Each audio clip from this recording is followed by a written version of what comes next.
ભાભર તાલુકાના સનેસડા ગામે કેનાલમાં ગાબડું પડ્યું અને વાવથરા જિલ્લામાં વધુ એક કેનાલમાં ભંગાણ પડ્યું હતું।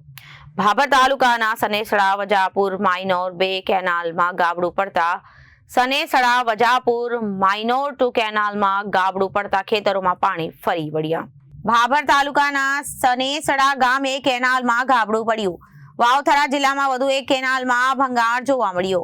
ભાભર તાલુકાના સનેસડા વજાપુર માઇનોર 2 કેનાલમાં ગાબડું પડ્યું અને સનેસડા વજાપુર માઇનોર 2 કેનાલમાં ગાબડું પડતા ખેતરોમાં પાણી ફરી વળ્યા। કોન્ટ્રાક્ટર અને અધિકારીઓના પાપે મોટું ગાબડું પડતા એરંડા અને જીરાના તમાકુના રાયતુના પાકને નુકસાન થવાની ભીતિ સેવાઈ છે। સનેસડા માઇનોર 2 કેનાલના સાફ સફાઈના અભાવે ગાબડું પડ્યું અને કેનાલમાં ગાબડું પડતા લાખો લીટર પાણીનું વેડફાટ જોવા મળ્યું।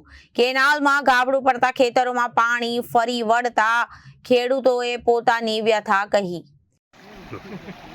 બોલો આ 50 વીઘામાં પાણી ભરાઈ ગયો છે। ત્યારે તમાકુ છે ને રાયડો છે ને ઊભો છે કેટલી ભાગ તો 5 વર્ષથી કરતા કદાચ કોઈ અમારે કાંદા લ્યો નથી દીધો। હવે આનો અમારે શું કરવાનું? ચીકીએ સાહેબ કે અમારે દાવ અમારે તો કોઈ સાહેબ નથી આ લાયા છે પાછા ભાઈ એને હવે ફોટા પાડી રહ્યા છે। હવે શું કરે છે? દવા આવો તમે ફોટા પાડો।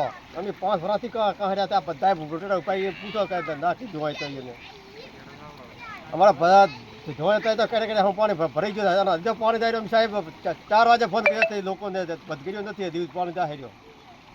હવે આનો શું કરવાનું સાહેબ? હવે રિપોર્ટર જનકસિંહ રાઠોડ, જનાદેશ ન્યૂઝ, ભાભર।